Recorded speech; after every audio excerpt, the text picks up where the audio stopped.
What is up, guys? Back again with another Splatoon 2 video. I know it's been a incredibly long time, but I thought I really just wanted to go over these patch notes.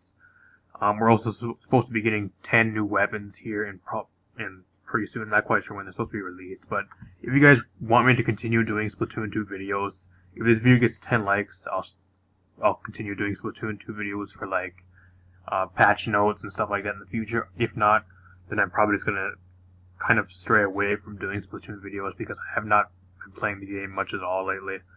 It's been like at least like 2 months now since I have like dived in depth into the game, so my opinion might be a little bit skewed in this video. I'm just gonna go over these real quick because I haven't really played the game very much. I really don't have too many opinions to really go over these, but if you know more, let me know in the comment section down below. That'd be amazing. Because I really haven't played in like a long time. It's been like about 2 months, but we got some pretty cool stuff. I'm just gonna go over it real quick with you guys. Sploosh-o-matic, all these pretty much after your shot is fired, you get roughly 2/60ths of a second until the first shot is fired from entering when a squid or octopus forms. So, I mean, it's a bit of a buff for a lot of these types of weapons, I guess. You can shoot a little bit faster after you from going into like a squid form, so, or like swimming through the ink. The big things in this video, I know there's a lot of people bitching about a lot of stuff. I'm not really going to cover any of this other stuff here. Jet Squelcher, I mean, when main power-up ability is equipped, shot spread when firing on the ground will now reduce an additional, will now be reduced in addition to other benefits. So it has better RNG. I think that's what it means. Not quite sure. L3 Nozzle Nose, a weapon I actually really enjoy, even though I haven't really played the game much at all lately. Firing is now more likely to ink the area around your feet. Pretty good buff. The L3 gives you a little bit more painting power, especially because it got a little bit of a nerf this patch. This is for the 4.40 patch as well. The Flings of Roller got a huge buff, actually. Increase the movement speed when roller is held above head for a vertical swing by roughly 11%. Adjusted the damage drop off over distance for less severe, so you're able to get more damage longer, like the farther it's thrown away, or the ink's thrown. Due to the change above, the distance at the vertical swing will deal 100% damage. That's been extended by roughly 5%, so you have 5% more of range with the Flings Roller for a overhead flick. I mean, it's an okay buff. Is it really going to be doing much with the Flings Roller, though? Not much, in my opinion. Maybe it could have changed, because again, like I said, I haven't played the game much lately. But still. Let me know in the comment section down below. When main power-up your ability is equipped, ink coverage will now increase, in addition to other benefits for the classic Squilver, so it paints a little bit better, which is cool. The Leader 4K allows you to paint a little bit more better. I wish they would buff the range if you run main power up. I think the max you can get right now is 105% range.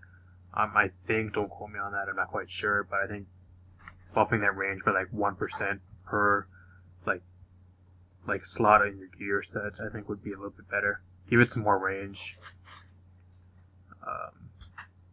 Undercover Umbrella, not really gonna talk about it because it's still absolute shit. The ballpoint Splatling took probably the hugest nerf out of like any weapon for the last 4 or 5 patches. This thing got hit with like insane nerfs. Reduced the damage dealt by short range shots from 32 to 28. Huge nerf.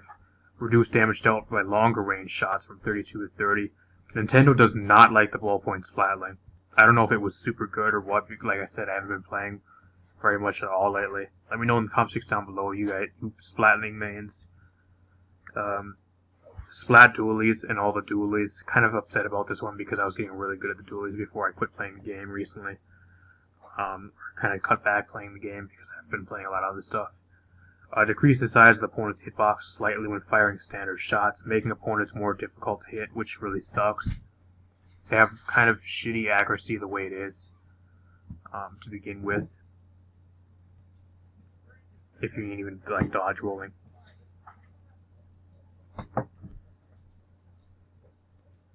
Dark Tetra Duel is pretty much the same thing. Not quite sure why they nerfed those because the Dark Tetras are like way worse than like all the other ones above. So I'm not quite sure why they changed for those.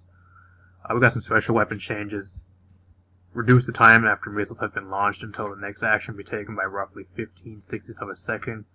I mean, is it really going to change anything? Not really. The Booyah Bomb got a little bit of changes. Increase the damage by roughly 32%, so that's a huge buff. Slightly increase the area of being covered by the bomb's explosion. Ground up. Need the bomb, throw feed is now inkable after the bomb's thrown. Increase the speed which explodes and expands when the bomb lands. So he pretty much buffs all around, except for like one little nerf. But I'd say the Booyah Bomb got a huge buff in this patch. The Alder Stamp isn't really that good in the game. I'm being completely honest with you guys. I've tried it. I mean, I haven't really tried it like in depth very much, but for my like first impressions, it's not that good. Especially on the weapon set it's on. Improve the speed of movement of rotation while pressing and holding ZR to swing the stamp repeatedly. Okay, a little bit of a buff. Increase the minimum damage dealt by shockwave, creating when swinging the stamp repeatedly. So pretty much it just got a little bit of a bunch of buffs and then like a slight nerf like the Booyah Bomb. Or I guess that's all. I guess that's all buffs. Everything's buffs for these two. I actually read that as the wrong thing. They're all buffs. So whatever. 2 buffs to the Booyah Bomb and the Ultra Stamp. I think they're pretty much needed, even though there are only like 3 weapons in the game. Ink resistance up got a bit of a buff. Time before starting to take damage after stepping at enemy inks. That's a pretty good buff. Still, probably nobody's gonna run ink resistance up anyways, unless you're playing like dualies.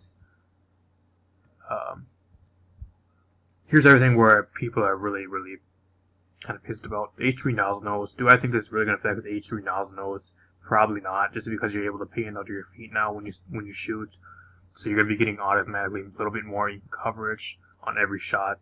So I don't think it's really going to affect the H3 nozzle nose very much. The Kansas sloshing machine. I don't know. Everybody's been saying that the Kansas sloshing machine is like way overpowered. Somebody that's actually like a sloshing machine main or has been using the shit out of this weapon, please tell me why in the comment section down below, because I don't know why. I think it has Splash. I think it has Fizzy Bomb, I think it has Fizzy Bomb and Splashdown.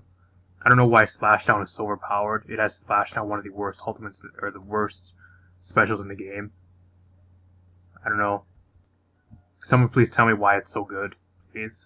I mean, it's getting a nerf here, so it's decent. I know why the exposure and the custom exposure are really good. They have really good kits, and they're probably 2 of the best backlining, like midline weapons in the game until probably this patch. I just wish they had a little bit higher fire rate because they don't fit my playstyle whatsoever. Even though I've tried them when I was back playing like a couple months ago, I've been trying them like forever already, and I can't master them. So I kind of gave up on them, but they're still really solid. Not quite sure after this patch though, because they really don't paint the best. And the ballpoint splatling probably with the hugest nerf. Again, like I said, for like the past four patches, there has not been a weapon since then for like the last couple patches that has got this serious of a nerf. They reduced damage on its short and long range, and now they're taking its special all the way up to 230. I don't think there's a weapon in the game that has a 230. I think maybe the Slosher. I'm not quite the regular normal Slosher. The Slosher Nonable, whatever the fuck it is, might have a 230. I'm not quite sure, but I don't think there's anything in the game that has a 230 for its special. The ballpoint splatling after this patch, in my opinion, is probably dead. Again, if you're a splatling main, I feel very sorry for you because it sucks. Just like when they nerfed the absolute shit out of the blaster. I still play blaster, and that's probably the weapon my go-to weapon that I'll still play no matter when I play the game, but it sucks, man. Not really too much else to go over. Kind of a small patch. Like I said, if you guys want me to keep doing these videos, let me know by dropping a like and subscribing if you guys want more. I'll see you guys in the future video. Thanks.